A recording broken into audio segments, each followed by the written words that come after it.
Commune, les gens construisent chaque jour pour dire les salaires du personnel, pour dire l'année ou l'année. Dinañu wax ne dossier yi mën nañu ko jël yóbbu ko mais ku xam détention ak la ca ne xam ne bàyyi ko mu liggéey ak population moo gën fuuf di ko téye amul leen benn njëriñ bu koy téye mais sabotage moo tax pour que jaxase population bu Kër Massar Sud moo tax ñuy lancer un appel envers la population de Kër Massar Sud envers la population de ce département pour que nous dressons comme un seul homme derrière Mohamed Bilal Diatta comme ni que le maire Adama Sarr waxee pour exiger encore une fois la liberté dans les plus brefs délais du maire Mohamed Bilal Diatta ndax bu ñu ko deful ñu ngi bloqué benn commune te blocage boobu bu ñu ko toppee ba ci biir sabotage la te am na lu ci wut loolu ci wut bu fekkee ni état def na ko non département Kër Massar bi dina am benn blocage menacé wu ñu kaddu mais li ñuy wax dafa leer nit bu briguer le suffrage universel de sa population ak ku xam élection 23 janvier 2022 lu mu méttee woon mu xuus jàll gagné honnêtement ñu plébiscité ko ñu ñëw ba léegi tuddee chose par la science ñu ko ko téye loolu ñun duñ ko nangu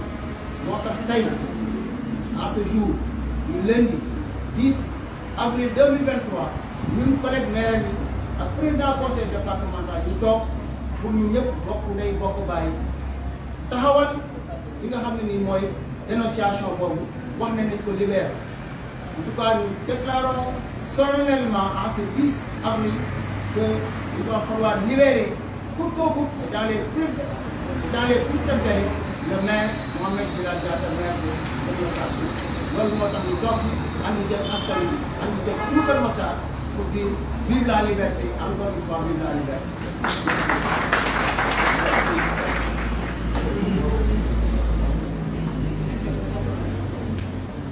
Il me semble que mes amis et collègues n'ont pas gêné aujourd'hui. Bonjour tout le monde, messieurs, dames de la presse nationale et internationale, Monsieur le Président du Conseil départemental de Kër Massar, Monsieur le maire de Kër Massar Nord, Monsieur le maire de Jaxaay, Monsieur l'adjoint au maire de Kër Massar Sud, représentant notre ami, frère et collègue Mohamed Bilal Diatta. Je voudrais de prime abord remercier tous les journalistes d'avoir effectué ce déplacement, venir couvrir notre manifestation qui, somme toute, pouvait être organisée par la coalition Yewwi Askan Wi, mais est organisée par les 5 maires Yewwi du département de Kër Massar, plus le président du conseil départemental. Pourquoi nous avons tenu à faire cette précision? Parce que celui qui a été arrêté est un collègue maire. Et moi qui vous parle, je suis à mon 2e mandat de maire. J'ai été élu pour la première fois en 2014 et réélu en 2022. Mais la manière dont j'ai été élu en 2014 est diamétralement opposée de celle de 2022. Pourquoi? Parce qu'entre-temps, il y a eu une réforme de 2021. Aujourd'hui, le maire est élu exactement comme le président de la République au Sénégal, c'est-à-dire au suffrage universel direct. Avant, ce sont les conseillers municipaux qui se réunissaient pour désigner un parmi eux comme étant le maire et les adjoints. Aujourd'hui, c'est la population qui se lève pour dire que c'est Adama Sarr qui doit être notre maire. Ça l'a été lors des dernières élections locales. Toute la population de Kër Massar a jeté son dévolu sur le maire Mohamed Bilal Diatta comme étant le maire légal et légitime de cette collectivité territoriale. On se lève un bon jour. Il y a eu des remous au Sénégal qui sont le soubassement de politique politicienne de la part du président de la République et de sa coalition Benno Bokk Yakaar. Parce que ce que les gens ne veulent pas dire aujourd'hui, tout ce brouhaha aujourd'hui dans ce Sénégal est le soubassement d'une candidature non encore déclarée pour un troisième mandat. Si le président de la République n'ose pas le dire pour le moment, nous, population du Sénégal, nous, opposants, on est en mesure de dire que Doufi Amé, parce que nul ne peut faire plus de 2 mandats consécutifs. Sur la base de ça, il y a eu des remous, des contestations, des marches, des meetings. Mohamed Bilal Diatta était absent du territoire national. Il était aux États-Unis en train de négocier des partenariats pour sa collectivité territoriale. Nous avons tous suivi. Il a mis sur route plusieurs conteneurs qui doivent servir demain les populations de Keur Massar. Et ces conteneurs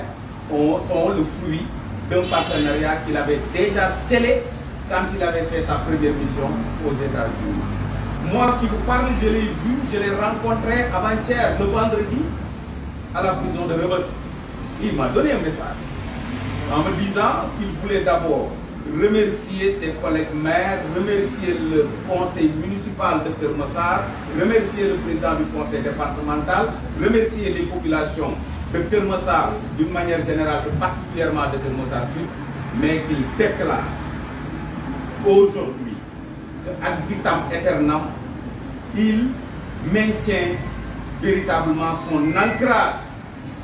dans le Yewwi Askan Wi et sa fidélité à son président Ousmane Sonko. Et le message que Bilal m'a demandé quand même de transmettre aux populations de Keur Massar. J'ai vu un homme qui est très serein, j'ai vu un homme qui est très engagé, j'ai vu un homme qui n'est pas affecté, entre autres, par quand même cette évasion. Je l'ai taquiné en lui disant que je suis ton grand frère, mais je suis aussi ton grand frère carcéral. Parce que moi qui vous parle, j'ai eu à quand même faire la prison pendant 6 mois, 10 jours. Alors, je lui ai donné des conseils, mais j'ai trouvé en Bilal Diatta quelqu'un de très engagé et qui est capable véritablement de continuer le combat qui est devant lui. J'ai parlé du mode d'élection du maire. Et aujourd'hui, il y a de quoi s'inquiéter dans notre pays. Si un maire qui a été élu exactement comme le président de la République l'a été, peut être alpagué, amené au niveau de la brigade de recherche de Keur Massar pendant 48 heures, et on lui colle l'atteinte à la sûreté de l'État, offense au chef de l'État, et envoyé directement à Rebeuss, il y a de quoi s'inquiéter dans ce pays. Il y a de quoi s'inquiéter dans ce pays. Raison pour laquelle nous qui sommes ses collègues maires, nous exigeons sa libération immédiate et sans condition. Nous interpellons aussi l'association des maires du Sénégal. Nous interpellons aussi le regroupement des élus locaux du Sénégal, le réel dont nous faisons partie. Il y a de quoi s'inquiéter. Nous ne pouvons pas être plus de 600 maires et voir notre collègue maire alpagué de la sorte et quand même observer quand même ce mutisme. L'AMS doit réagir. Le réel doit réagir pour la libération immédiate et sans condition de notre ami et frère collègue maire Mohamed Bilal Diatta. Nous voudrions aussi rassurer tout le monde, la population de Keur Massar comme celle de Keur Massar Sud, qu'il n'y a pas lieu de fouetter un chat dans ce dossier. C'est des interpellations politiques et nous faisons face politiquement pour libérer notre ami et frère Mohamed Bilal Diatta. Il y a des gens qui sont en train véritablement d'épiloguer en disant, en pensant même à une délégation spéciale. C'est peine perdue. C'est peine perdue.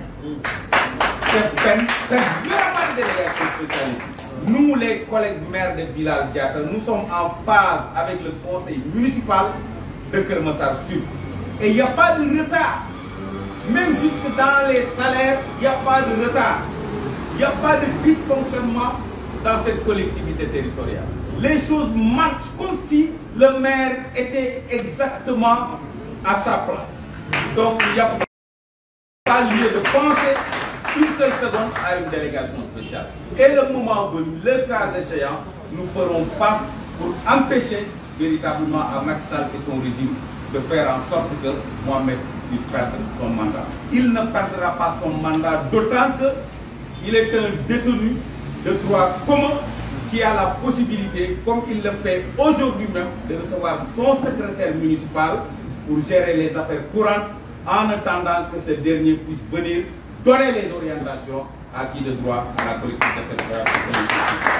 Donc c'est en ces termes que nous voulions véritablement rassurer les populations de Keur Massar, rassurer les collègues maires et rassurer toute la coalition Yewwi Askan Wi au niveau du département pour leur dire que, Inch'Allah, nous ferons face pour que le droit soit dit, Inch'Allah. Je voudrais vous remercier et en ces termes quand même passer la parole à l'adjoint au maire de Mohamed Bilal Diatta pour quand même des mots de remerciement. Alors, moi j'ai gêné, hein? Les autres n'ont pas gêné. Donc, alors, maa ngi leen di nuyu dama leen di tonne gars yi ko woon mais dañ maa gën a ñeme koor quoi. maa ngi leen di gërëm bu baax leen sant ci déplacement bi ngeen def yéen journalistes yi. di remercier aussi responsable Yewwi Askan Wi nga xamante ni ñëw nañu teew. précision bi nga xam ni président conseil départemental def na ko am na solo ndax point de presse bi Yewwi Askan Wi def les collègues maires de Bilal Diatta ak président conseil départemental bi ñoom ñoo ko def. pourquoi parce que ki ñu jàpp kenn la ci département de Keur Massar. département de Keur Massar nga xamante ni lee mu mat million ci doomu aadama juróom benn maire ñoo ci am. ñu am kenn ku ñu jàpp ci jaay doole ay collègues maire ñoo war a taxaw avant kenn di taxaw donc lii mooy illay conférence de presse bi déjà le maire Adama Sarr limal na leen léegi fukki nit ak juróom-ñeent yoo xam ni jàpp nañ leen ci affaire naxa sa xanda ñuy ñàkk fayda ci loo xam ni wax ji mooy ki fi nekk moo bëgg a def troisième mandat sañu gu ko wax nit ñi njortu loolu di ci wax di ci jëf ngir empêcher lu mel noonu képp ku ci wax ñu jàppale dugal ci kaso au moment où nous vous parlons fukki doomu Keur Massar ak juróom-ñeent ñu ngi ci kaso bi mais bi nga xamante ni mënuñoo te bañ a wax muy bu Mohamed Bilal Diatta ku ne xam na ni bi coow li di am mu ngi ko fekk États-Unis d'Amérique bi mu jógee Amérique ak bi muy dellu matul 3 semaines ndax ba mu fa njëkkee dem ci formation dafa am benn partenariat bi mu ngi nii teg na ci bateau bi ñetti conteneur yoo xamante ni matériel la def yu war a jariñ département de Keur Massar jariñ yi nga xamante ni mooy commune bi Keur Massar Sud. kooku ñëw après manifestation yi ay la yëwat ñu dégg le procureur général loolu fàtte woon naa ko sax wax mu jël Mohamed Bilal Diatta yi ñu xam ñun di ko boole ci mbiri force spéciale ak ñàkk fane yoo xamante ni kenn xamul fan la ko jël donc Mohamed Bilal Diatta dama bëgg a rappeler ni ñu fale Macky Sall noonu la ñu ko fale man ñii di wax ak yéen nekkuma maire daaw maa ngi sama fukkeelu ak maire biñ may njëkk a fal conseil municipal moo toog conseil yi fal ma mais bii nii man ak Bilal Adama Sarr Diané ak le président du conseil départemental Babacar Gueye askan wi moo ñu fal comme ni ñuy fale président de la République c'est-à-dire au suffrage universel direct ñu toll foofu nag ci wàllu démocratie ñu mën a alpage maanaam ñëw taxañ boo xamante ni askan wee ko fal ñu mën ko ñëw taxañ jàpp ko yóbbu li nga xamante ni mooy brigade de recherche bu Keur Massar def fa 48 heures nga sànni ko Rebeuss di ko jiiñ ay offense au chef de l'État di ko jiiñ ay atteinte à la sûreté de l'État mais loolu yëpp am na loo xamante ni moo tax ñu def ko ginnaaw mbiri politique li tax ñu def ko mooy président comme ni ko Diané waxee ak le maire Adama Sarr dafa mënul wanaasu ba léegi gàcce gi mu jëlee ki nga xamante ni mooy ci département de Keur Massar yow jël sa département érigé ko wax ni da nga koy dugal ay centaines de milliards am fi ñaari ministre de la république ay xale yoo xamante ni ñu ngi soog a dugg ci politique yëkkati sa ministre yooyu ak seeni milliards ba ci kaw dóor ci suuf ba pare effacé leen ci carte politique bi ba pare li nga xamante ni mooy juróom-benn ci ay commune ñu gagné juróomi gagné département bi élection législative ñu feddali ko rawee lu ëpp ñaar fukki junniy voix ak ñaari junniy voix loolu la président Macky Sall mënul wanaasu ba léegi. kon looloo tax tey ñu interpellé yi nga xamante ni mooy le maire Mouhamed Bilal Diatta tey li Bilal li ñu koy topp noonu su ci amoon tarfatal ay nit ci Adama Sarr li mu def Bilal lay def Adama su ci amoon tarfatal ay nit ci ñun ñii ni mu def Bilal la ñuy def waaye nag le problème mooy Bilal dafa deful dara. ndax mbir mi fekk ko fi lu la fi fekkul nan la ñu mënee ni yow xale ya doon taal yow yaa leen doon alimenté di leen jox xaalis di leen jox ñu jënd essence xam nga loolu mooy yëpp caaxaan léegi nag ñu ngi ci interpellé ci nga xamante ni moom mooy AMS muy l'association des maires du Sénégal même si fekkente ni Bilal bokkul foofu Bilal réel la bokk comme ñun niñ bokkee réel muy le réseau des élus locaux du Sénégal ñaari association de maires yëpp muy association faîtière ñu ngi leen di interpeller mënuñu à l'orée de ce 3e millénaire ñu fal un maire exactement comme ce maire a été élu par le président de la République ñu ñëw di ko jàpp te AMS waxu ci réel waxu ci ils sont interpellés réel na ci wax AMS na ci wax parce que le maire Mouhamed Bilal Diatta dafa war a corriger këram parce que population bi nga xamante ni ñoo nekk suñu département ñoom ñoo ko am na ñeneen ñuy wax sax bay dem di njortu naan war nañu mën a apporter délégation spéciale fii dara bloqué wu fi ba ci apporter délégation spéciale et ñun ñi nga xamante ni ñooy ay collègues maire yu Mouhamed Bilal Diatta du ñu accepter ñu naan ay mbiri délégation spéciale parce que fonctionnement wu conseil municipal bi ngi dox salaire yi ñu ngi koy fay même ba ci ay secours PAC def na ko bay préparer ay secours Korité bi ma demee bërki démb di ko seeti ci li nga xamante ni mooy prison bi le vendredi nee na ma monsieur le maire boo demee nag ma gërëmal président conseil départemental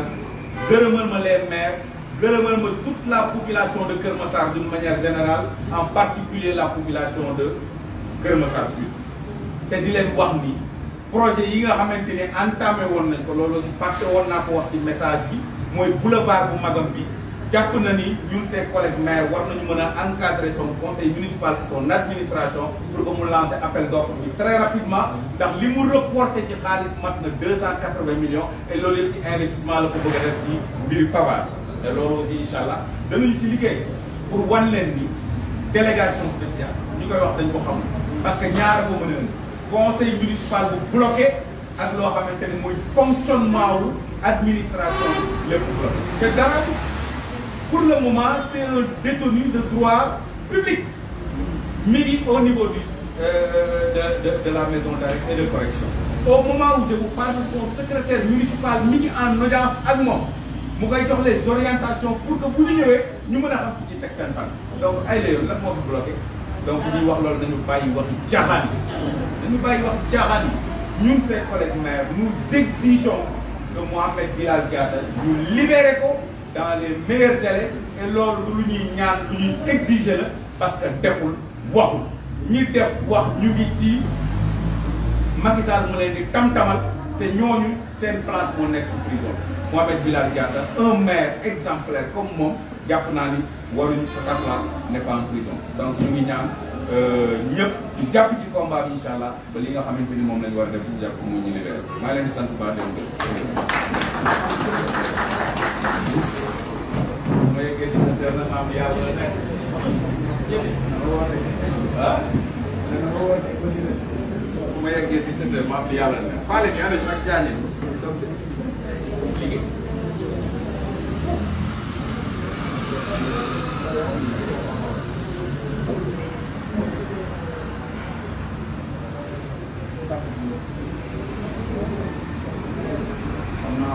Assalamualaikum warahmatullahi wabarakatuh. Assalamualaikum chers amis de la presse. Ñu ngi nuyu mbooloo bi teew yëpp tàmbalee ko ci présidium bi ñi nga xamante ne ñoom lañ ko bokkal nekk le président du conseil départemental monsieur Babacar Gueye nekk monsieur le maire de Jaxaay monsieur Abdou Aziz Diané nekk monsieur le député maire de Yeumbeul Sud honorable Bara Gaye nekk monsieur le maire de Keur Massar Nord monsieur Adama Sarr. Comme ni ñu ko waxee ñu nekk adjoint au maire ci ki nga xamante ne nii moom mooy suñu collaborateur suñu xarit monsieur le maire Bilal Diatta ñu am taxawaay yu rafet yoo xam ne ñoom tey mën nañ ci taxawee ñu leen ci sant bu baax leen ci gërëm au nom de toute la population de Keur Massar Sud, au nom du conseil municipal de Keur Massar Sud, au nom de Bilal Diatta. Comme ni ko honorable waxee laata ñoo tàmbali point de presse bi ñu ngi déggante avec le secrétaire municipal de la commune bu yóbbante yi nga xamante ne ni mu ngi jógee ci maire di firndeel rek kàddu yi fi jib yëpp que ne la commune de Keur Massar Sud ne subit aucun blocage administratif. Barki démb dañ doon def ci secours de toute la communauté chrétienne satisfaction 100% la ñu am ñu def ko ci anam yi nga xamante ne nii mën la jaaruwee avec la collaboration bien sûr du maire. ñun nag population de Keur Massar Sud ci njàqare lañ nekk ci lañ nekk donc bu ñu gisee les collègues de monsieur le maire Bilal Diatta ñëw def taxawaay bu mel nii ñun dañuy gën a gëm ne y a eu du changement à Keur Massar parce que lii amaana peut-être mu ngi fi soog a am monsieur le maire am na lu mu ci wax parce que bi ñu defee Keur Massar département ki nga xam ne mooy njiitu réew mi defoon na ci yaakaaram trop investir bi ay doomu milliards yoo xamante ni kenn mënul xam xayma nu mu toll terewul département bi ñëwaat ci loxo opposition bi tey ñun ñu jàpp ne sax loolu moom moo nekk conséquence su arrestation Bilal donc Macky Sall su fekkee ne dafa am lu ko mit Keur Massar jàpp nañ ne su amee kenn ku mu ko war a diglanteel askan bi la war a doon parce que askan bi ñoo ko joxul seeni baat ci Keur Massar askan bi ils ont choisi Modou Bara Gaye askan bi ils ont choisi président Babacar Gueye askan bi ils ont choisi monsieur Diané ils ont choisi Adama Sarr mais askanu Keur Massar Sud ils ont choisi Mohamed Bilal Diatta à Keur Massar Sud donc li Keur Massar Sud yelloo li Keur Massar Sud bëgg mooy libérer le maire dans les plus brefs délais parce que ñun Keur Massar Sud on a d'autres défis à relever parce que ñun ñoo nekk la seule commune boo xamante ne nii tey amuñ sax salle de délibération suñu conseil municipal fi ñu ko defee dañu koo abal amuñu centre d'état civil amuñu maison des femmes amuñu sax terrain sportif boo xamante ne nii jeunes yi dañ fa regroupé pour la communauté di bien yow bu ma si département mais ne serait-ce que pour la commune Keur Massar Sud amul donc yooyu yëpp nekk ay défis yoo xamante ku ci nekk priorité la hôpital sax amuñu ko ainsi de suite bu ñu ko doon lim tey xam naa ne sax duñ fi jógee donc vu ce contexte là pour man am na leneen loo xamante ne fa lañ doon xaaree nguuru Macky Sall lu dul di jàpp ki nga xam ne moom moo nekk le premier magistrat de la commune di ko teg loxo ba pare li si gën a métti nag moo ne il est le seul yéen les journalistes mu ngeen nekk témoin tey Sénégal ba mu daj benn maire dañ ci teg loxo muy Bilal Diatta pourquoi parce que il est victime de son propre opinion en tant que leader d'opinion en tant que leader politique légalement élu légitimement élu bu génn wax xalaatam di teg ko loxo donc loolu injustice la te bu fekkee justice bu Sénégal dafa bëgg liggéey pour ñun am na lu ko doy sëkk monsieur le maire sànq am na lu mu ci indi mooy ne rapport Cour des comptes bi nga xamante ne nii jaar na quelque temps ci ginnaaw bëri ay ministères yoo xamante ne ministères yi ñu ci épinglé wala jënd wàññi pratiquement tous les ministères dañu ci épinglé te ba léegi ñu ngi dox seen soxla keroog dégg nañ le président de la République dans son discours du 3 avril mu wax yu am solo jëmale ko ci Kër Massar comme lu ci mel ni ci cadre sécurité ak lu ci mel ni ci cadre infrastructure bu fekkee ne loolu rek la Macky Sall yéene askanu Sénégal kon ñun xam nañ ne teguñu fenn mais nag il faut que mu xamante ne dafay jeex li mu bëgg Kër Massar amu ko ci local yi amu ko ci législative yi te ak neneen nu mën a demee tamit du ko mës a am donc Kër Massar tey rawatina ñun notre commune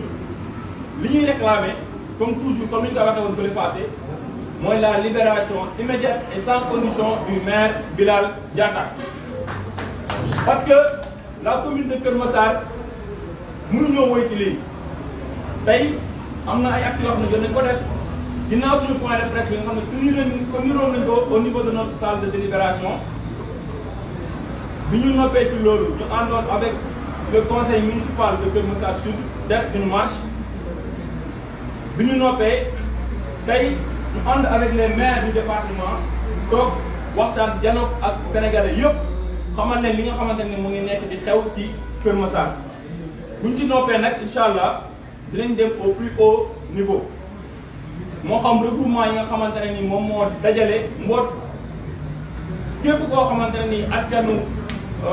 képp koo xamante ne ni tey njinga ci réew mi moo xam AMS moo xam réel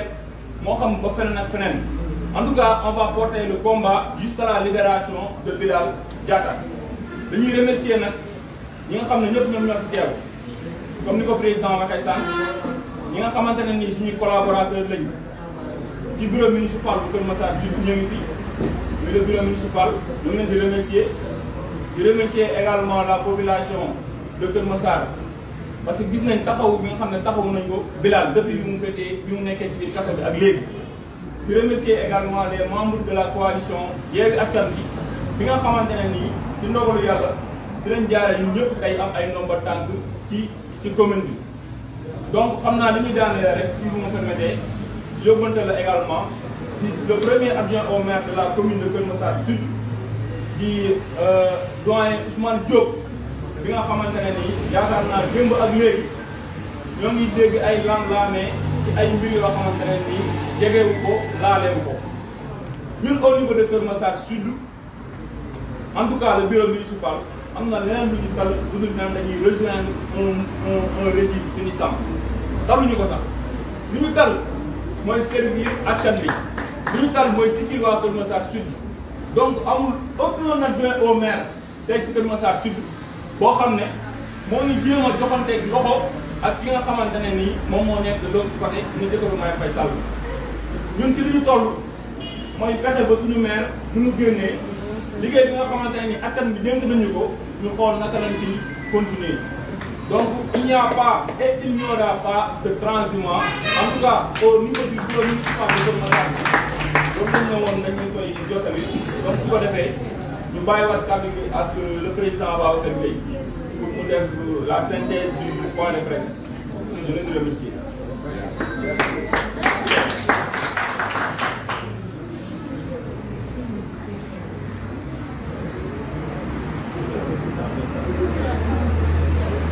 waaw léegi xam naa parce que la cause est entendue li ñu ciy préciser rek mënuñu déroger à la règle. li fi suma collègue yi wax loolu la ñuy wax mooy la libération de Mohamed Bilal Diatta ce n'est pas une demande c'est une exigence sa place mooy ca mairie ba mu mën a diligenter les affaires de la mairie donc dañuy demander à ce que ñu libéré ko dans les meilleures conditions damay faral di wax ne la démocratie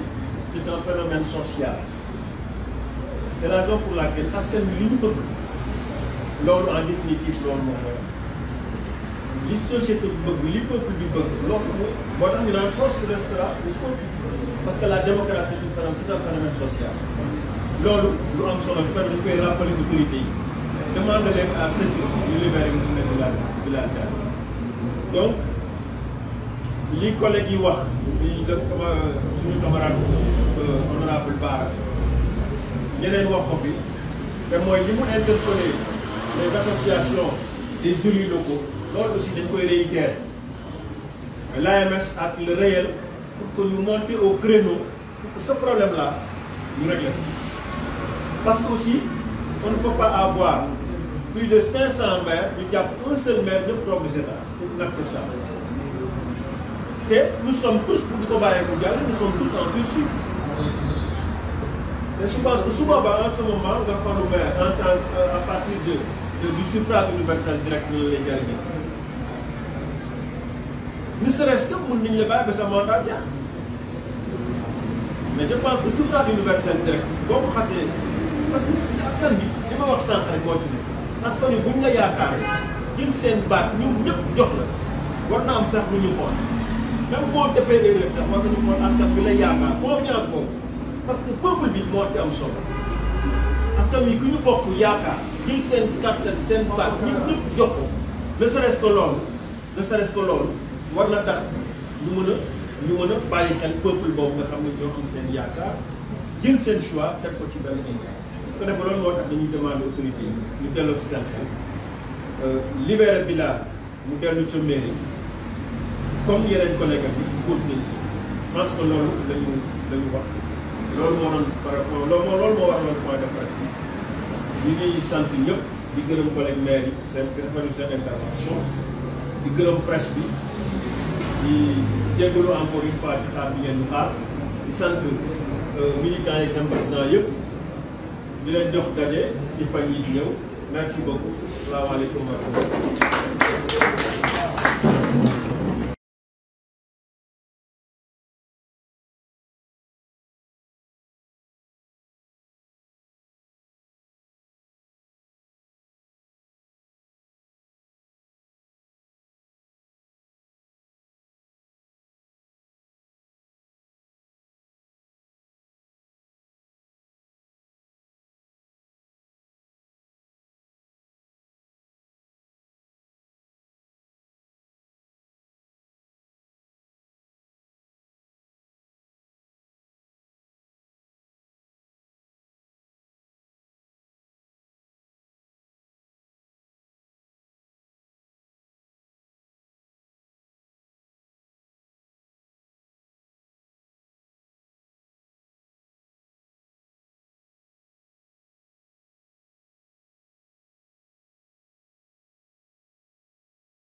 Purchase your tracks today.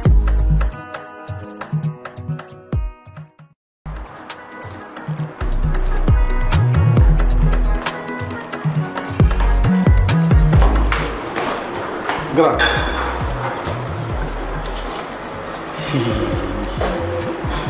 Merci beaucoup grand. waaw mais nag jot na nga inscrire si liste électorale yi au moins nga mën a bokk si vote en 2024 bi. mais grand man ma yaakaar ne bu ñu la xasee defal non inscrit sur les listes électorales dootoo mën a voter. en kay te xoolal lu yomb la. ah bon bien sûr. yéen mbokki Sénégal xam ngeen ni suñu réew fu mu toll nii ñu ngi dëgmal élection présidentielle bu 2024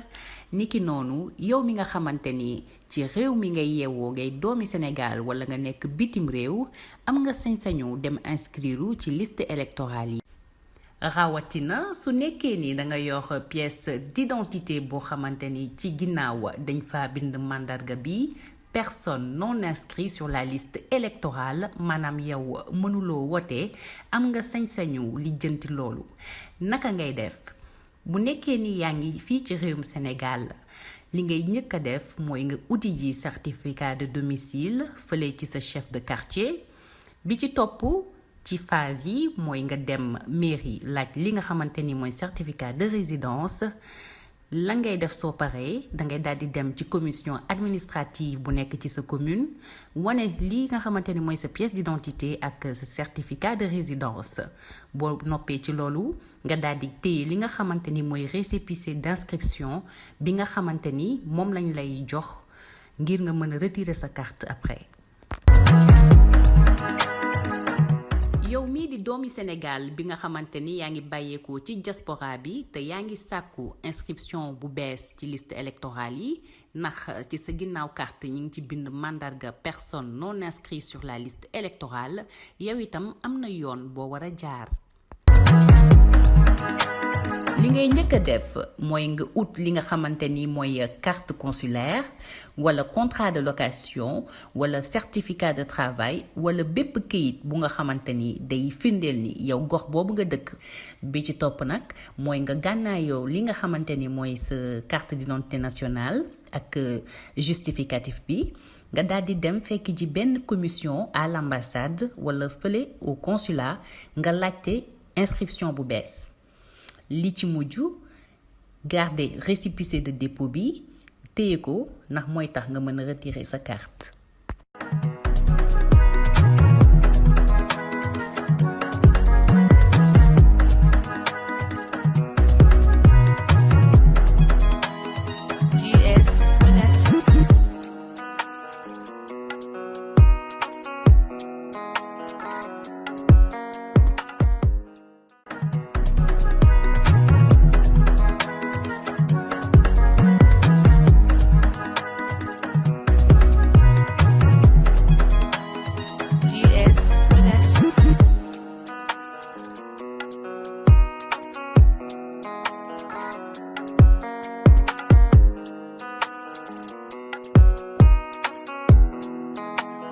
Purchase your tracks today.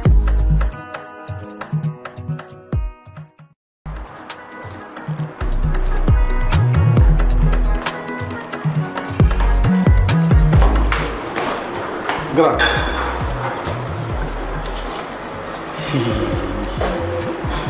Merci beaucoup grand. waaw mais nag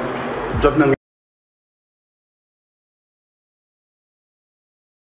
waa Kër Massar bi ñoo xool ba mu doy leen ñu fay ko def ko maire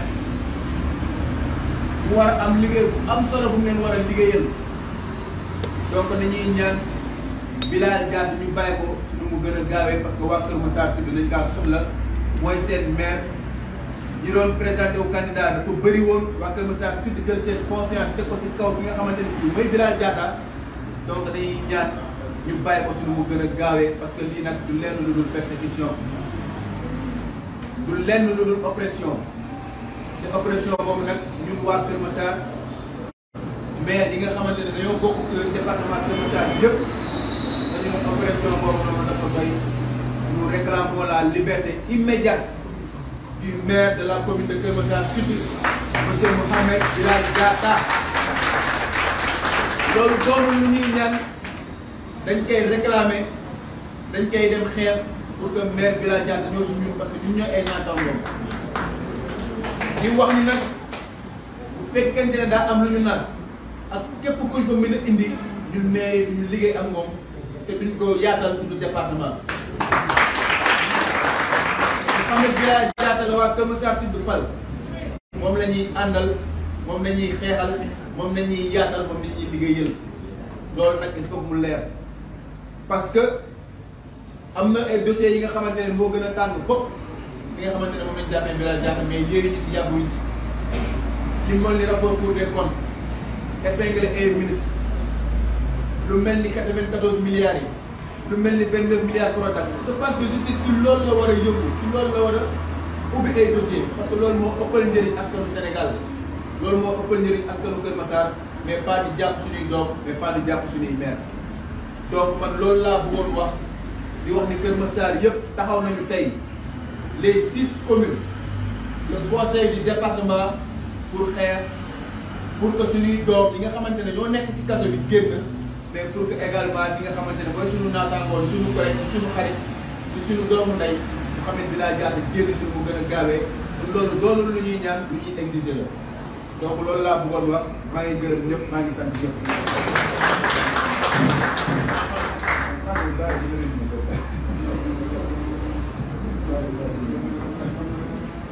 merci jërë ngeen jëf.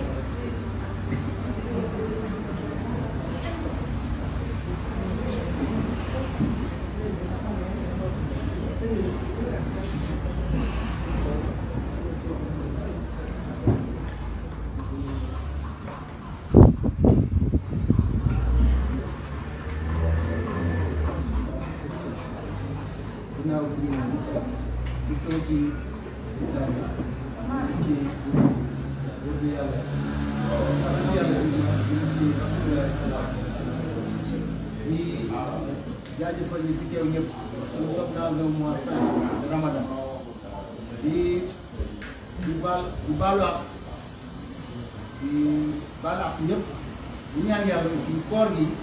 ñu fi fekkee ñu tal ko ba tal ay koori koor yàlla tax suñu ci barke weer loolu dama koy tàmbali sama collègue maire yi ci toog mais tënk lépp jox ko le président du conseil départemental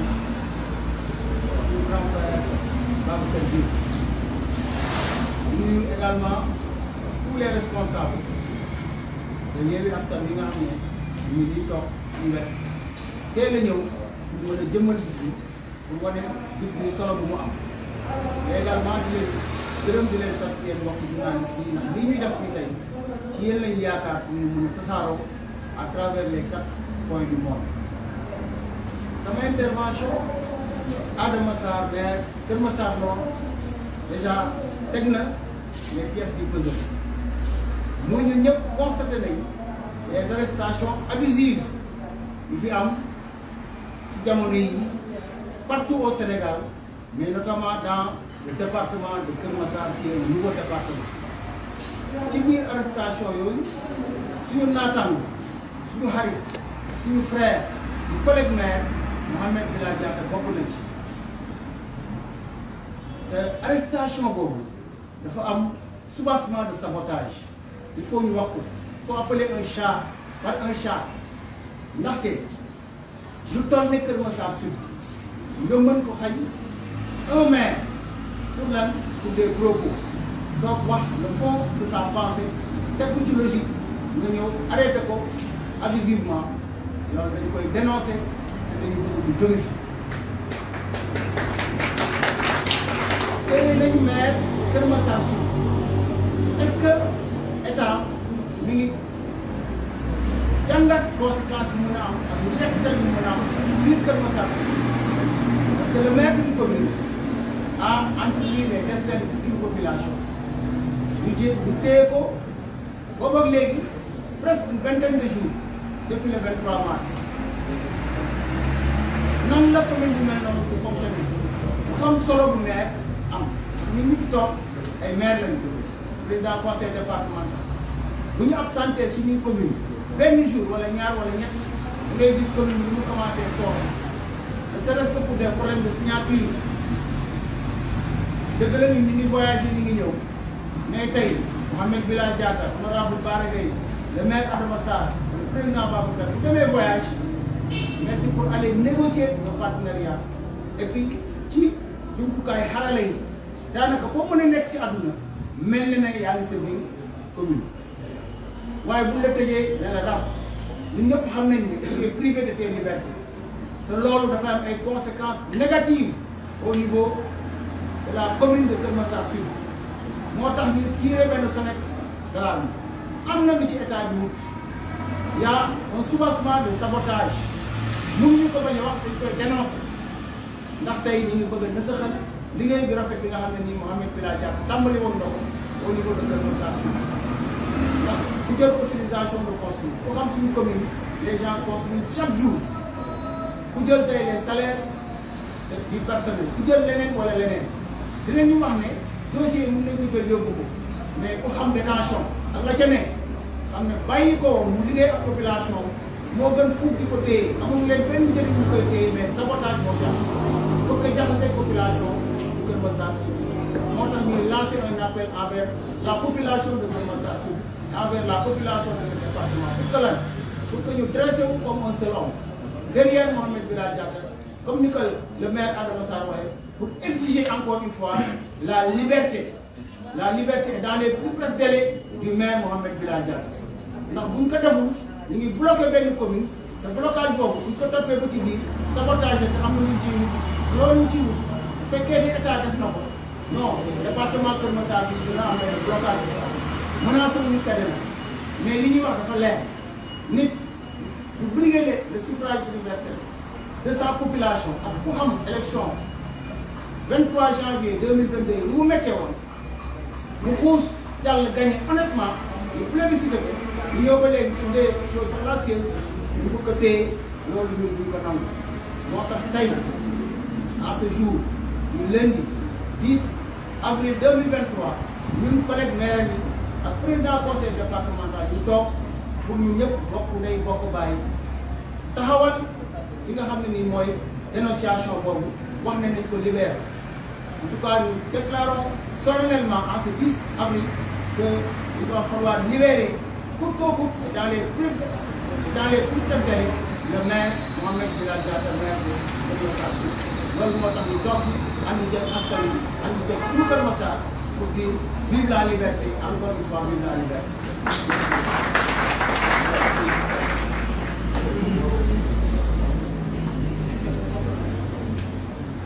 Il me semble que mes amis et collègues n'ont pas gêné aujourd'hui. Bonjour tout le monde, messieurs, dames de la presse nationale et internationale, monsieur le président du conseil départemental de Kër Massar, monsieur le maire de Kër Massar Nord, monsieur le maire de Jaxaay, monsieur l'adjoint au maire de Kër Massar Sud, représentant notre ami, frère et collègue Mohamed Bilal Diatta. Je voudrais de prime abord remercier tous les journalistes d'avoir effectué ce déplacement, venir couvrir notre manifestation qui, somme toute, pouvait être organisée par la coalition Yewwi Askan Wi, mais est organisée par les 5 maires Yewwi du département de Kër Massar, plus le président du conseil départemental. Pourquoi nous avons tenu à faire cette précision? Parce que celui qui a été arrêté est un collègue maire. Et moi qui vous parle, je suis à mon 2e mandat de maire. J'ai été élu pour la première fois en 2014 et réélu en 2022. Mais la manière dont j'ai été élu en 2014 est diamétralement opposée de celle de 2022. Pourquoi? Parce qu'entre-temps, il y a eu une réforme de 2021. Aujourd'hui, le maire est élu exactement comme le président de la République au Sénégal, c'est-à-dire au suffrage universel direct. Avant, ce sont les conseillers municipaux qui se réunissaient pour désigner un parmi eux comme étant le maire et les adjoints. Aujourd'hui, c'est la population qui se lève pour dire que c'est Adama Sarr qui doit être notre maire. Ça l'a été lors des dernières élections locales. Toute la population de Kër Massar a jeté son dévolu sur le maire Mohamed Bilal Diatta comme étant le maire légal et légitime de cette collectivité territoriale. On se lève un bon jour. Il y a eu des remous au Sénégal qui sont le soubassement de politique politicienne de la part du président de la République et de sa coalition Benno Bokk Yaakaar. Parce que ce que les gens ne veulent pas dire aujourd'hui,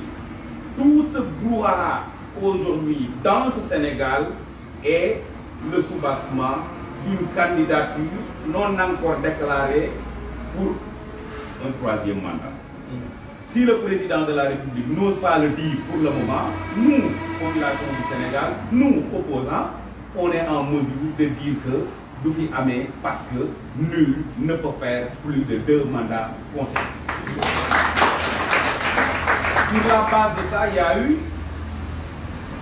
des remous, des contestations, des marches, des meetings. Mohamed Bilal Diatta était absent du territoire national. Il était aux États-Unis en train de négocier des partenariats pour sa collectivité territoriale. Nous l'avons tous suivi. Il a mis sur route plusieurs conteneurs qui doivent servir demain les populations de Keur Massar. Et ces conteneurs sont le fruit d'un partenariat qu'il avait déjà scellé quand il avait fait sa première mission aux États-Unis. Moi qui vous parle, je l'ai vu, je l'ai rencontré avant-hier, le vendredi, à la prison de Rebeuss. Il m'a donné un message en me disant qu'il voulait d'abord remercier ses collègues maires, remercier le conseil municipal de Keur Massar, remercier le président du conseil départemental, remercier les populations de Keur Massar d'une manière générale et particulièrement de Keur Massar Sud, mais qu'il déclare aujourd'hui ad vitam aeternam, il maintient véritablement son ancrage dans le Yewwi Askan Wi et sa fidélité à son président Ousmane Sonko. Et le message que il m'a demandé quand même de transmettre aux populations de Keur Massar. J'ai vu un homme qui est très serein, j'ai vu un homme qui est très engagé,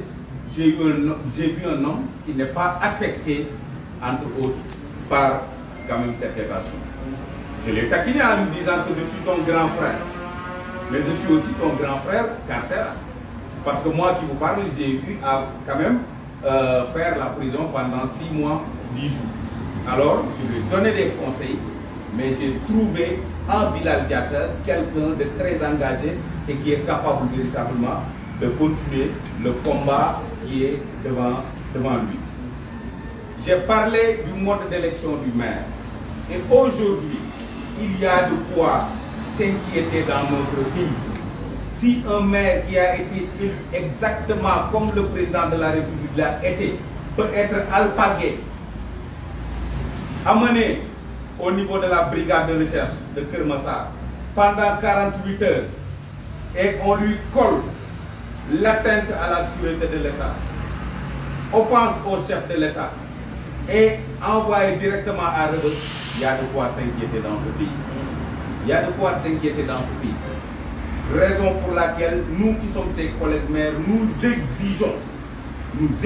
sa libération immédiate et sans condition. Nous interpellons aussi l'association des maires du Sénégal. Nous interpellons aussi le regroupement des élus locaux du Sénégal, le réel dont nous faisons partie. Il y a de quoi s'inquiéter.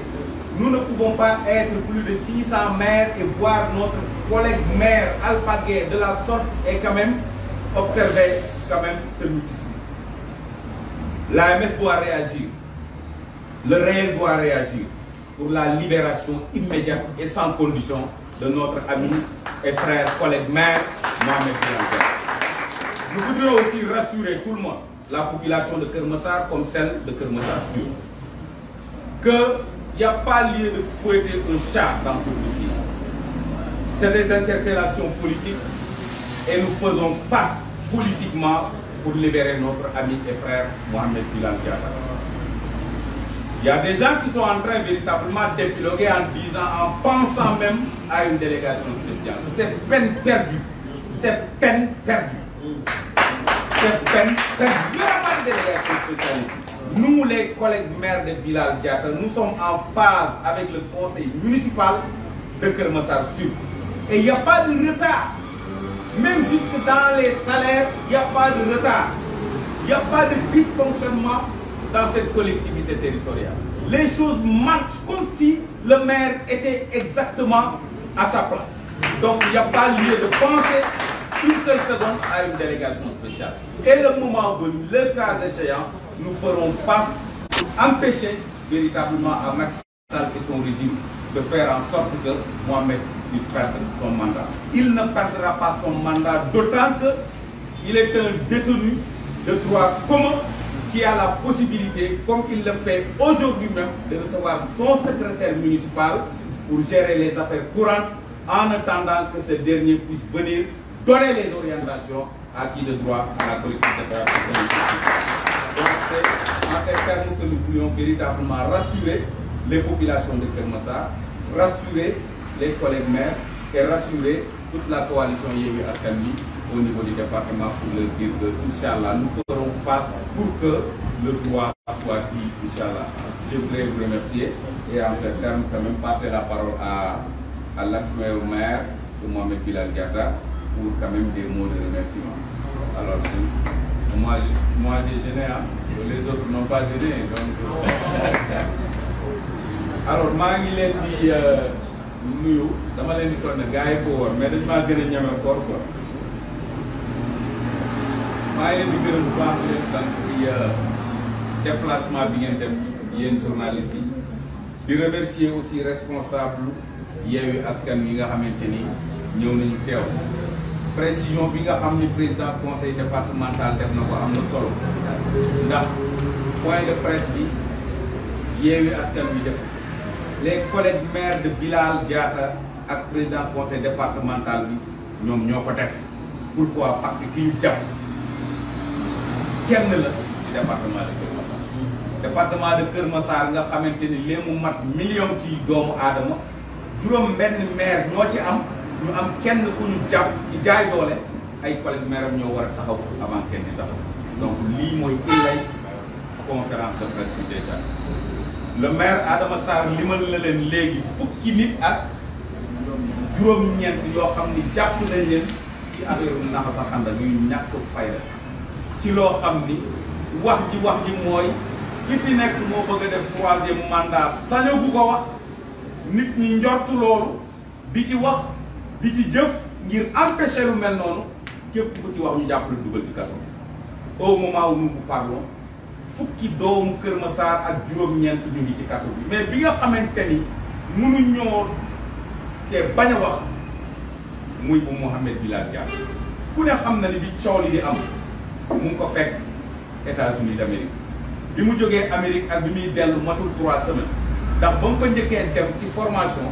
dafa am benn partenariat bi mu ngi nii teg na ci bateau bi ñetti conteneur yoo xamante ni matériel la def yu war a jariñ département de Keur Massar jariñ yi nga xamante ni mooy commune bi Keur Massar fii kooku ñëw après manifestation yi ay la yëwat ñu dégg le procureur général loolu fàtte woon naa ko sax wax mu jël Mohamed Bilal Diatta yi ñu xam ñu di ko boole ci mbiri force spéciale yu ñàkk fayda yoo xamante ni kenn xamul fan la ko jël donc Mohamed Bilal Diatta dama bëgg a rappeler ni ñu fale Macky Sall noonu la ñu ko fale man ñii di wax ak yéen nekkuma maire daaw maa ngi sama fukkeelu ak maire biñ may njëkk a fal conseil municipal moo toog conseil yi fal ma mais bii nii man ak Bilal Adama Sarr Diané ak le président du conseil départemental Babacar Gueye askan wi moo ñu fal comme ni ñuy fale président de la République c'est-à-dire au suffrage universel direct ñu toll foofu nag ci wàllu démocratie ñu mën a alpage maanaam ñëw taxañ boo xamante ni askan wee ko fal ñu mën ko ñëw taxañ jàpp ko yóbbu li nga xamante ni mooy brigade de recherche bu Keur Massar def fa 48 heures nga sànni ko Rebeuss di ko jiiñ ay offense au chef de l'État di ko jiiñ ay atteinte à la sûreté de l'État mais loolu yëpp am na loo xamante ni moo tax ñu def ko ginnaaw mbiri politique li tax ñu def ko mooy président comme ni ko Diané waxee ak le maire Adama Sarr dafa mënul wanaasu ba léegi gàcce gi mu jëlee ki nga xamante ni mooy ci département de Keur Massar yow jël sa département érigé ko wax ni dañ koy dugal ay centaines de milliards am fi ñaari ministre de la République ay xale yoo xamante ni ñu ngi soog a dugg ci politique yëkkati sa ministre yooyu ak seeni milliards ba ci kaw dóor ci suuf ba pare effacé leen ci carte politique bi ba pare li nga xamante ni mooy juróom-benn ci ay commune ñu gagné juróomi gagné département bi élection législative ñu feddali ko rawee lu ëpp ñaar fukki junni voix ak ñaari junni voix loolu la président Macky Sall mënul wanaasu ba léegi. ba looloo tax tey ñu interpellé ci nga xamante ni mooy le maire Mouhamed Bilal Diatta tey li Bilal li ñu koy topp noonu su ci amoon tarfatal ay nit ci Adama Sarr ni mu def Bilal lay def Adama su ci amoon tarfatal ay nit ci ñun ñii ni mu def Bilal la ñuy def waaye nag le problème mooy Bilal dafa deful dara ndax mbir mi fekk ko fi lu leen fekkul nan la ñu mënee ni yow xale ya doon taal yow yaa leen doon alimenté di leen jox xaalis di leen jox ñu jënd essence xam nga loolu mooy yëf caaxaan léegi nag ñu ngi ciy interpellé ci nga xamante ni moom mooy AMS muy l'association des maires du Sénégal même si fekkente ni Bilal bokkul foofu Bilal réel la bokk comme ñun niñ bokkee réel muy le réseau des élus locaux du Sénégal ñaari association de maires yëpp muy association faîtière ñu ngi leen di interpeller mënuñu à l'orée de ce 3e millénaire ñu fal un maire exactement comme ce maire a été élu par le président de la République ñu ñëw di ko jàpp te AMS waxu ci réel waxu ci ils sont interpellés réel na ci wax AMS na ci wax parce que le maire Mouhamed Bilal Diatta dafa war a corriger këram parce que population bi nga xamante ñoo nekk ci ñoom ñoo am na ñeneen ñuy wax sax bay dem di njortu naan war nañu mën a apporter délégation spéciale fii dara bloqué wu fi ba ci apporter délégation spéciale et ñun ñi nga xamante ni ñooy ay collègue maire yu Mouhamed Bilal Diatta du ñu accepter ñu naan ay mbiri délégation spéciale parce que fonctionnement au conseil municipal bi ngi dox salaire yi ñu ngi koy fay même ba ci ay secours PAC def na ko bay préparer ay secours Korité bi ma demee bërki démb di ko seeti ci li nga xamante ni mooy prison bi le vendredi nee na ma monsieur le maire boo demee nag ma gërëmal président conseil départemental gërëmal ma les maires gërëmal ma toute la population de Kër Massar d'une manière générale en particulier la population de Kër Massar Sud te di leen wax ni projet yi nga xamante ne entamé woon nañ ko loolu fàtte woon naa ko wax ci message bi mooy boulevard bu magam bi jàpp na ni ñun ses collègues maires war nañu mën a encadrer son conseil municipal et son administration pour que mu lancer appel d'offres bi très rapidement ndax li mu reporté ci xaalis mat na 280 millions et loolu yëpp ci investissement la ko bëgg a def ci mbiri pavage te loolu aussi incha allah danañu ci liggéey pour wan leen ni délégation spéciale ñi koy wax dañ ko xam parce que ñaara ko mën a conseil municipal bu bloqué ak loo xamante ni mooy fonctionnement wu administration lépp bloqué te dara pour le moment c'est un détenu de droit public mi ngi au niveau du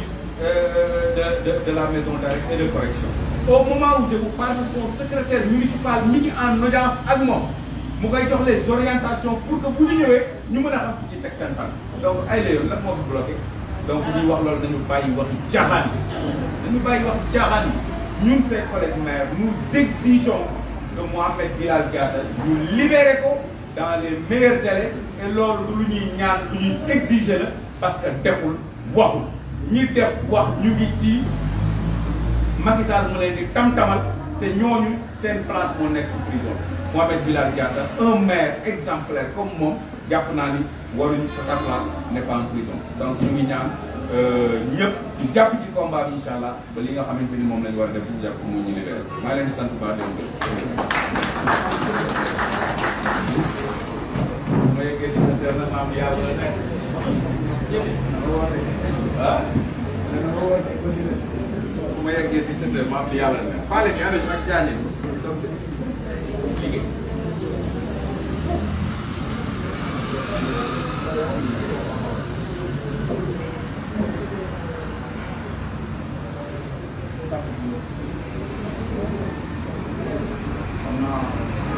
Assalamualaikum Kër Massar salaamaaleykum chers amis de la presse ñu ngi nuyu mbooloo mi teew yëpp tàmbalee ko ci présidium bi ñi nga xamante ne ñoom lañ ko bokkal nekk le président du conseil départemental monsieur Babacar Gueye nekk monsieur le maire de Jaxaay monsieur Abdou Aziz Diané nekk monsieur le député maire de Yeumbeul Sud honorable Bara Gaye nekk monsieur le maire de Keur Massar Nord monsieur Adama Sarr comme ni ñu ko waxee ñu nekk adjoint au maire ci ki nga xamante ne nii moom mooy suñu collaborateur suñu xarit monsieur le maire Bilal Diatta ñu am taxawaay yu rafet yoo xam ne ñoom tey mën nañ ci taxawee ñu leen ci sant bu baax ñu leen ci gërëm au nom de toute la population de Keur Massar Sud, au nom du conseil municipal de Keur Massar Sud, au nom de Bilal Diatta comme ni ko honorable waxee laata ñoo tàmbali point de presse bi ñu ngi déggante avec le secrétaire municipal de la commune bu yóbbante yi nga xamante ne ni mu ngi jógee ci maire di firndeel rek kàddu yi fi jib yëpp que ne la commune de Keur Massar Sud ne subit aucun blocage administratif. Barki démb dañ doon def du secours de toute la communauté chrétienne satisfaction 100% la ñu am ñu def ko ci anam yi nga xamante ne nii mën la jaaruwee avec la collaboration bien sûr du maire. ñun nag population de Keur Massar Sud ci njàqare lañ nekk ci lañ nekk donc bu ñu gisee les collègues de monsieur le maire Bilal Diatta ñëw def taxawaay bu mel nii ñun dañuy gën a gëm ne y a eu du changement à Keur Massar parce que lii amaana peut-être mu ngi fi soog a am monsieur le maire am na lu mu ci wax parce que bi ñu defee Keur Massar département ki nga xam ne mooy njiitu réew bi defoon na ci yaakaaram trop investir bi ay doomu milliards yoo xamante ni kenn mënul xam xayma nu mu toll terewul département bi ñëwaat ci loxo opposition bi tey ñu jàpp ne sax loolu moom moo nekk conséquence arrestation Bilal donc Macky Sall su fekkee ne dafa am lu ko mit Keur Massar jàpp nañ ne su amee kenn ku mu ko war a diglanteel askan bi la war a doon parce que askan bi ñoo ko joxul seeni baat ci Keur Massar askan bi ils ont choisi Modou Bara Gaye askan bi ils ont choisi président Babacar Gueye askan bi ils ont choisi monsieur Diané ils ont choisi Adama Sarr mais askanu Keur Massar Sud ils ont choisi Mohamed Bilal Diatta à Keur Massar Sud donc li Keur Massar Sud yelloo li Keur Massar Sud bëgg mooy libérer le maire dans les plus brefs délais parce que ñun Keur Massar Sud on a d'autres défis à relever parce que ñun ñoo nekk la seule commune boo xamante ne nii tey amuñ sax salle de délibération suñu conseil municipal fi ñu koy defee dañu koo abal amuñu centre d'état civil amuñu maison des femmes amuñu sax terrain sportif boo xamante ne nii jeunes yi dañ fa regroupé pour la communauté bi bien yow bu ma si département mais ne serait-ce que pour la commune Keur Massar Sud amul sax terrain de football donc yooyu noonu yëpp nekk ay défis yoo xamante ku ci nekk priorité la hôpital sax amuñu ko ainsi de suite bu ñu ko doon lim tey xam naa ne sax duñ fi jógee donc vu ce contexte là pour man am na leneen loo xamante ne fa lañ doon xaaree nguuru Macky Sall lu dul di jàpp ki nga xam ne moom moo nekk le premier magistrat de la commune di ko teg loxo ba pare li si gën a métti nag moo ne il est le seul yéen les journalistes mu ngeen nekk témoin tey Sénégal ba mu teg benn maire dañ ci teg loxo muy Bilal Diatta pourquoi parce que il est victime de son propre opinion en tant que leader d'opinion en tant que leader politique légalement élu légitimement élu mu génn wax xalaatam di teg ko loxo donc loolu injustice la te bu fekkee justice bu Sénégal dafa bëgg liggéey pour ñun am na lu ko doy sëkk monsieur le maire sànq am na lu mu ci indi mooy ne rapport Cour des comptes bi nga xamante ne nii jaar na quelque temps ci ginnaaw bëri ay ministères yoo xamante ne ministères yi ñu ci épinglé wu la jënd wàññi pratiquement tous les ministères dañu ci épinglé te ba léegi ñu ngi dox seen soxla keroog dégg nañ le président de la République dans son discours du 3 avril mu wax yu am solo jëmale ko ci Keur Massar comme lu ci mel ni ci cadre sécurité ak lu ci mel ni ci cadre infrastructure bu fekkee ne loolu rek la Macky Sall yéene askanu Sénégal kon ñun xam nañ ne teguñu fenn mais nag il faut mu xamante ne dafay jeex li mu bëgg Kër Massar amu ko ci local yi amu ko ci législative yi te ak neneen nu mën a demee tamit du ko mës a am donc Kër Massar tey rawatina ñun notre commune li ñuy réclamer comme toujours comme ni ñu ko waxee woon bële passé mooy la libération immédiate et sans condition du maire Bilal Diatta parce que la commune de Kër Massar mënuñoo woy ci lii tey am na ay actes yoo xam ne jot nañ ko def ginnaaw suñu point de presse bi nga xam ne teniroon nañ ko au niveau de notre salle de délibération bi ñu noppee ci loolu ñu àndoon avec le conseil municipal de Kër Massar Sud def une marche bi ñu noppee tey ñu ànd avec les maires du département toog waxtaan janoog ak sénégalais yëpp xamal ne li nga xamante ne mu ngi nekk di xew ci Kër Massar buñ ci noppee nag incha allah dinañ dem au plus haut niveau moo xam regroupement yi nga xamante ne ni moom moo dajale mboot képp koo xamante ne ni askanu képp koo xamante ne ni tey njinga ci réew mi moo xam AMS moo xam réel moo xam ba feneen ak feneen en tout cas on va porter le combat jusqu'à la libération de Bilal Diatta dañuy remercier nag ñi nga xam ne ñëpp ñoom ñoo fi teew comme ni ko président waxee sànq ñi nga xamante ne nii suñuy collaborateurs lañ ci bureau municipal bu Kër Massar Sud ñu ngi fi muy le bureau municipal ñu ngi leen di remercier également la population de Kër Massar parce que gis nañ taxaw bi nga xam ne taxaw nañ ko Bilal depuis bi mu fekkee bi mu nekkee ci biir kaso bi ak léegi di remercier également les membres de la coalition Yewwi Askan bi nga xamante ne nii ci ndogalu yàlla dinañ jaare ñun ñëpp tey am ay ndomba tànk ci commune bi donc xam naa li ñuy daanee rek si vous me permettez yóbbante la également le premier adjoint au maire de la commune de Kër Massar Sud di doyen Ousmane Diop bi nga xamante ne nii yaakaar naa démb ak léegi ñoo ngi dégg ay lam-laamee ci ay mbir yoo xamante ne nii jegewu ko laalewu ko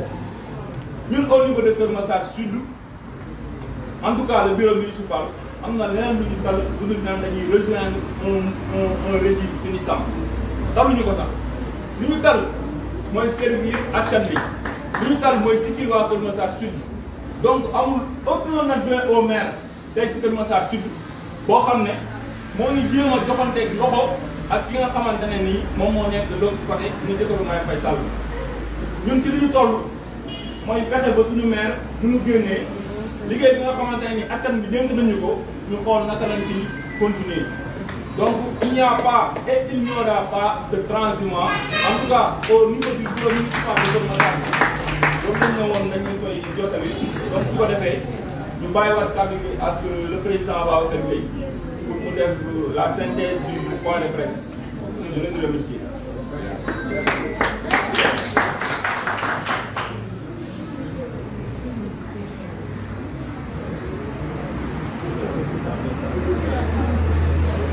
waaw léegi xam nga parce que la cause est entendue li ñu ciy préciser rek mënuñu déroger à la règle. li fi suma collègue yi wax loolu la ñuy wax mooy la libération de Mohamed Bilal Diatta ce n'est pas une demande c'est une exigence sa place mooy ca mairie ba mu mën a diligenter les affaires de la mairie donc dañuy demander à ce que ñu libérer ko dans les meilleures conditions damay faral di wax ne la démocratie c'est un phénomène social c'est la raison pour laquelle askan bi li ñu bëgg loolu en définitive loolu moom mooy li société bi bëgg li peuple bi bëgg loolu moo tax ñu naan force restera au peuple parce que la démocratie c'est un phénomène social loolu lu am solo su ko dañu koy rappeler autorité yi demande leen à ce que ñu libéré Mohamed Bilal Diatta donc li collègue yi wax li def suñu camarade honorable Bara ñeneen wax ko fi te mooy li mu interpellé les associations des élus locaux loolu aussi dañ koy réitérer l'AMS ak le réel pour que ñu monter au créneau pour que ce problème là ñu régler parce que aussi on ne peut pas avoir plus de 500 maires ñu jàpp un seul maire ñëpp toog di seetaan c'est inacceptable nous sommes tous pour di ko bàyyee mu jàll nous sommes tous en sursis. Et je pense que souvent en ce moment nga faru maire en tant à partir du suffrage universel direct la lay jariñoo ne serait-ce que mun nañu la bàyyi ba sa mandat jeex mais je pense que suffrage universel direct boo ko xasee parce que askan bi li ma wax sànq rek moo ci ne askan wi buñ la yaakaaree jël seen baat ñun ñëpp jox la war na am sax lu ñu xool même boo defee erreur sax war nañu xool askan bi la yaakaar confiance boobu parce que peuple bi moo ci am solo askan wi ku ñu bokk yaakaar jël seen kàttan seen baat ñun ñëpp jox ko ne serait-ce que loolu war na tax ñu mën a bàyyi xel peuple boobu nga xam ne ñoo am seen yaakaar jël seen choix teg ko ci benn indi ko def loolu moo tax dañuy demander autorité yi ñu delloo ci seen xel libéré Bilal mu dellu ca mairie comme yeneen collègue am yi continuer parce que loolu lañu wax loolu moo doon loolu moo war loon point de presse bi ñu ngi sant ñëpp di gërëm collègue maire yi seen defaru seen intervention di gërëm presse bi di jégalu encore une fois ci xaar bi ngeen ñu xaar di sant militants yi sympathisants yëpp di leen jox daje ci fan yi di ñëw merci beaucoup salaamaaleykum wa rahmatulah